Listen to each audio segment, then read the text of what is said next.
Hey everybody, Eric Dorward here with the Spartan Rocketry Club. Apologies for the ragged voice, but it's that time of year when my voice goes out. At this point, we are in our second major step of construction, and it is time to put the fins on. Now, the fins, actually, we've got kind of two sets of fins, and of course, we have a template here that we put onto the tube and trace it, and then use the old door jam technique. But you've seen that before, so there's nothing new with that. Get rid of that. What is a little bit different is we have two sets of fins here. We have these kind of long strakes that go like this, and then we have the fins that fit on the single lines, right? So the wide, long ones are going to go in these double lines that have been drawn. And a couple of things. One is that although the fins they look almost like they're math teacher talking, isosceles trapezoids. They're not quite. They are ever so slightly longer on one face than the other. And when I put them together, it's kind of obvious when you have them all stacked like this, but I had them kind of mismatched. So do make sure that you have them all pointing the right direction. Worst case scenario, if you can't tell, and you really should be able to tell, but if you can't, the grain of the wood runs toward the front.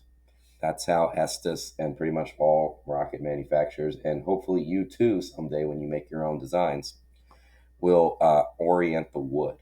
And there's a good reason for that. If the wood happens to be parallel to the direction the rocket's going to fly, that's its weakest orientation. And you could end up cracking the fin in half, which would be bad and something to be avoided.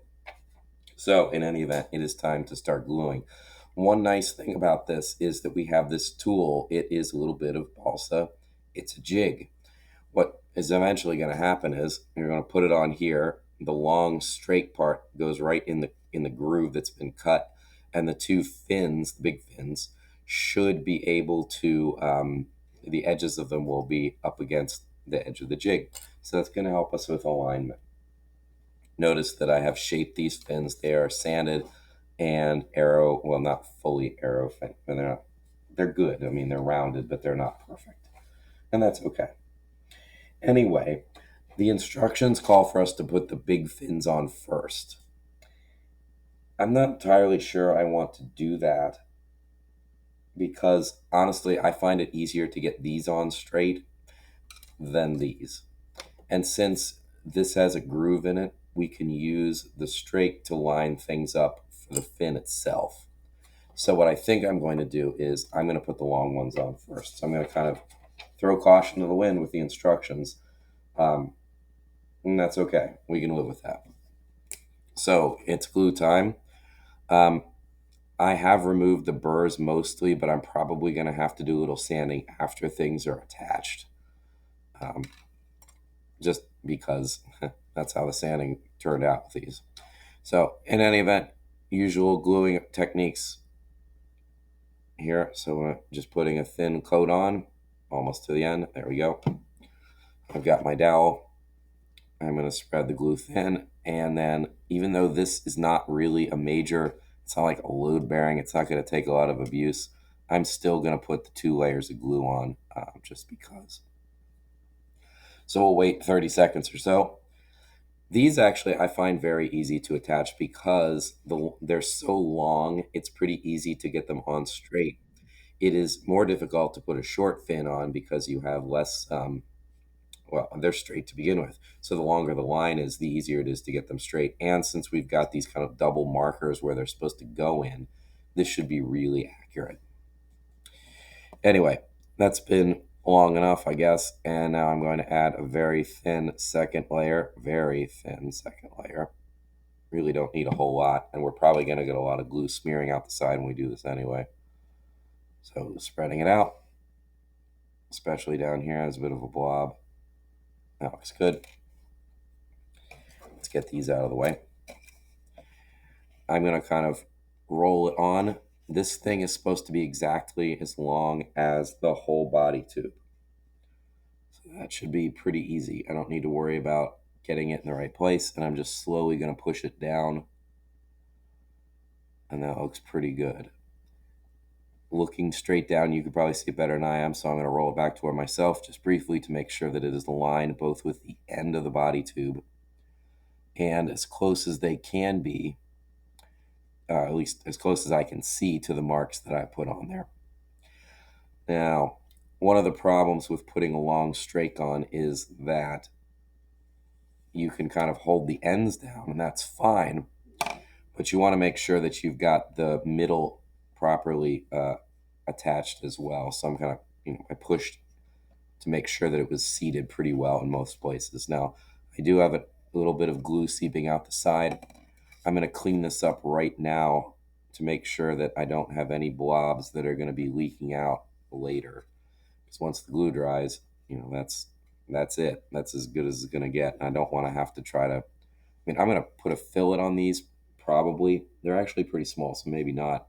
But, what I'm doing right now is essentially making a very small fillet. All right. So I'm off by a little bit down here, and I'm looking down the tube just to make sure. I'm going to check the other end as well.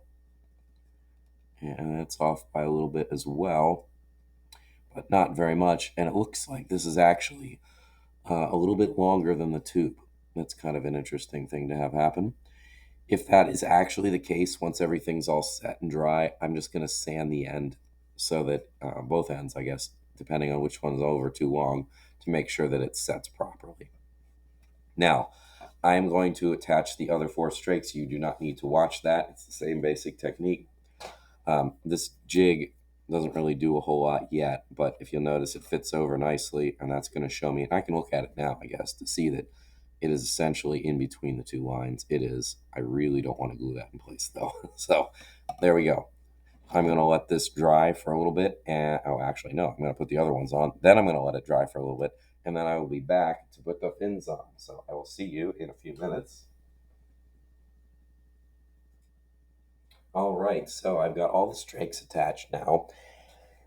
So one thing you can do to make sure they're on right is to look down the barrel at them and make sure that all the strakes appear to be in a straight line, because the wood, the balsa here, is flexible enough that it could bow without breaking or anything, but it could just make an arc shape instead of a nice straight line. So I did look down them.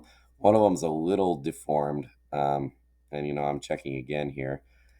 This one on the top is a little bit off, but it's not far off, and it's okay. The other thing you could do is the tool here should fit in the gap here all the way down to the tube itself, and you can check that in multiple places like so.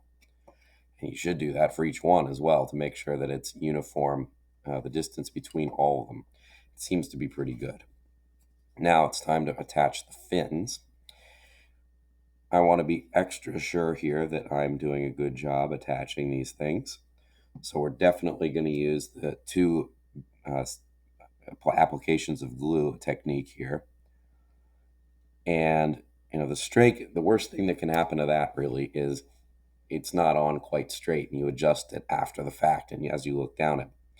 The fins, of course, as you apply them, they could certainly fall off, and that's really irritating. So we're going to make sure that we're going to try our best to make sure that doesn't happen.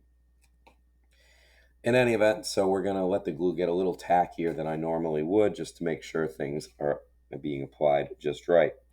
This one, the fins go exactly at the end of the tube, of the body tube. There isn't really a preferred front or end of the tube itself at this point, but the thicker end of the strafe is the end. So it's going to end up like this. And again, the grain is pointing up. It's going to be like that. All right. Time for the second application of glue on this one. There we go. Spread it out. There we go. And now time to apply. Again, since it's at the end, I can just kind of like roll it on. I'm going to try to get it, since the fin is not it's thicker than the line. I'm going to try to get centered on the line before I really push it up the whole way. All right, I'm going to hold it in place, or at least try to, there we go, for a few seconds to get things more or less set up before I try to adjust it for accuracy here. because it should be pretty good. I mean, I'm not wildly off, I would assume at this point. I mean, maybe you can see better than I can. I need to move it eventually to make that determination, but I want the glue to be fairly well set before I start messing around with it. I'm also going to clean up my seam here because I got a little bit of a glue mess, and I've adjusted the fin in the process. So all the more reason to worry about that kind of thing before you try to set where the fin's going to be. All right. Looking down the barrel, you can see it is, I don't know, pretty good, at least at this point. It's kind of hard to tell without the other fins attached. But what I can do at least is make sure that it's centered properly with relation to the strafes. And there is a little bit of a gap here, as you can see looking down this way. So that's either the strafe isn't quite lined up or the fin line that I chose isn't quite right. And it does look like the fin could stand to move this way toward the jig a little bit. So I'm going to just push it with the tip of my fingernail, kind of adjust it in that direction. Yeah, probably could stand a little bit more. I'm just ever so slightly nudging it. And I really don't want to leave that jig on very long either because there's still some wet glue in quite a few places actually, notably around the strafe. I really don't want it to get stuck there. All right, that looks passable for the time being. I'm going to apply another fin now. I'm going to do two of them, at least on camera, so you can see how to use the jig properly for final alignment. Also, you'll notice that the last couple videos anyway I've been filming, I've been using this cutting pad. It's well, it's Chinese. It's a ripoff of probably a really decent one you could get, but this was fairly inexpensive. It's supposedly regenerative, so if you cut on it, it's supposed to like heal the cuts. I don't really know how that's supposed to work.